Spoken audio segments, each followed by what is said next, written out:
Hello, good morning. Thank you for having me here. It's great. I was last here in July of 2022, but it's good to see you all here again and many new faces. So as many of you know, we've recently been updating some things as UUs, but for a long time, the 7 principles were a pretty big deal for us. The first one we have is we believe in the inherent worth and dignity of every person. I don't. I think that's incorrect. And I mentioned this to a UU friend of mine who looked shocked and asked, so do you believe then that there are worthless people? Certainly not. I don't have a problem with the words worth and dignity. I have a problem with the word inherent. I don't think that the worth of people that people have is inherent. And it's not just a fact for people. I don't think that the worth of anything is inherent. You may think this is a pedantic minor distinction, certainly not worthy of a whole sermon topic, but no, it's important. If you're someone who fixes things, whether you're a surgeon who works on people or an auto mechanic who works on cars, you know that before you begin, you need an actionable diagnosis. It's important to have an accurate understanding of the problem so that you can employ the proper treatment. The difference I'm talking about here is the difference between the words objective and subjective. For some reason, these words really trip people up, and there's many instances of disagreement between which sorts of things are objective versus subjective. I actually find it really clear and easy to distinguish these things. Let's consider some things that we all unanimously, unequivocally agree are objective and subjective.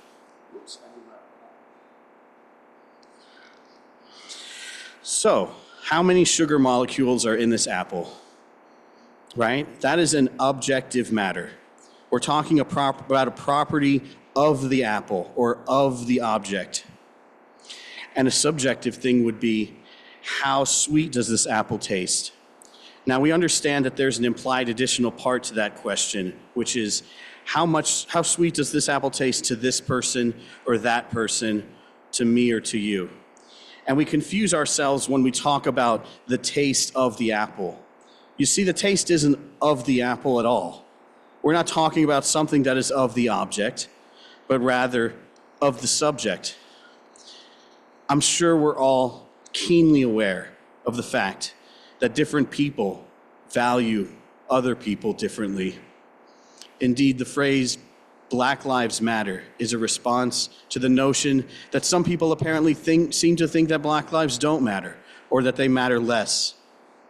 We all have our own unique subjective assessments of the worth of things and of people. Worth isn't of the object, it's of the assessing subject. So why is this important? Well, an accurate understanding of the problem is necessary to reach an actionable diagnosis. And if you describe human worth as inherent and fail to demonstrate that worth to people, they stop listening to you. But if it's not a recognition of inherent worth, then why do I assess worth in other humans? I do so because I have a healthy sense of human empathy, and that's what being a social animal is all about. Wolves will defend their own against bears or other predators, but also related to being a social animal is tribalism. Wolves also see other wolf packs as threats, and so too do humans tribalistically designate other humans as outside our pack. So humans assess positive and negative worth onto each other given our social tendencies. That seems quite natural and expected, but who is and isn't part of our pack is really hotly contested. On May 25th, 2020, George Floyd, a black man, was killed by Minneapolis police officer Derek Chauvin, who knelt on his neck for over 9 minutes while Floyd was handcuffed and lying face down on the street after being arrested for allegedly using a counterfeit $20 bill. In 2024, over 1,140 people were killed by police. And although Black Americans represent only 13.6% of the US population, they were killed at over twice the rate of white Americans. Hispanic Americans too were killed at disproportionately high rates. But it gets worse. While police brutality has disproportionately affected non-white people in this country, It's sadly a reflection of our society-wide racial biases at large. In 2022, Black people made up 54.1% of homicide victims, even again though they make only 13.6% of the population. The homicide rate for Black people in 2022 was 29 per 100,000, compared with 4.2 per 100,000 for white people. These statistics are and should be disturbing. How could this happen? What is the actionable diagnosis we can make to begin to understand and try to work for change? Let's start by investigating and examining a variety of responses folks have had to these statistics.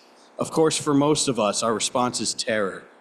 This is terrifying to folks of good conscience and empathy. We don't want to see our fellow humans suffer. We're all members of the same pack. Unfortunately, one very common response by mainly white people is to incredulously deny. That's not something I experienced, so I'm not going to believe that other people experience this. Another common bad response by many people mostly is to seek to justify it. They might say, well, those people are just law-breaking criminals. There's no miscarriage of justice here at all. They're getting what they deserve.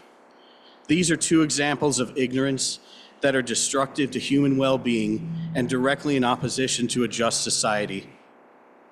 So we have a denial of the existence of privilege and discrimination and attempts to justify cruel savagery and barbarism. How's that for an actionable diagnosis? Now, what do we do about this? Well, I'm well aware that I've lived a very privileged life. And in acknowledgement of that, here's a description of the privileges that I've had. I've never had a cop point a gun at me or threaten me in any way. I've never been fearful that I might get sexually assaulted. I've never had a coworker sexualize me in ways that made me feel unsafe or uncomfortable in any way. I've never had my opinions ignored because I was being emotional. Whenever I've told my employer that I've gained more skills and become more qualified and asked for a raise, it's happened like 90% of the time. I've never had to resort to violence to be taken seriously. I've never had a business deny me service. My parents have never been unable to help me financially. I'm a single income homeowner, and when I rented my home, I was never denied on any of my rental applications. I've never had anyone tell me, you should smile more, or even suggest that I should act differently because that's what other people would like. I've never been in a payday loan service place, and no shopkeeper has ever looked at me suspiciously like I might steal something. We need to be aware of privilege and the idea that other people have drastically different life experiences that we may not experience. Now, what about justifying savage barbarism? Well, if you think you know, quote, those people and what they deserve, sadly, you're just putting way too much stock in stereotypes. I've heard people say, stereotypes exist for a reason. Yeah, the reason is that many folks are just lazy. And in my quest to dispel reasoning by stereotype, I'm here to tell you something that you can keep in mind and strongly remind others of. Knowledge is always necessarily the product of work. Is that controversial to anyone? You might need to perform an experiment, conduct a survey, do some reading, talk to someone, but don't be seduced by laziness to think that a process that takes place exclusively in your own head that lacks validating work is correctly informing you of anything. Don't just believe a stereotype. Don't just trust your intuition. Don't just appeal to faith. If you do no work, you have no knowledge. Do work. Do work to produce knowledge of people that is reliably accurate, and accept that other people have lives and experiences that are different from yours. And finally, be self-aware of the worth that you're granting to people, because it is granted, not inherent. There are as many versions of worth for a person as there are individual subjects to grant that worth. We need to work on ourselves and to insist to other people to be diligent about really getting to know folks and granting them the worth and dignity that builds a society where we can all flourish and live happy, meaningful lives. Thank you. Amen. Shalom. Salam. Namaste. And blessed be.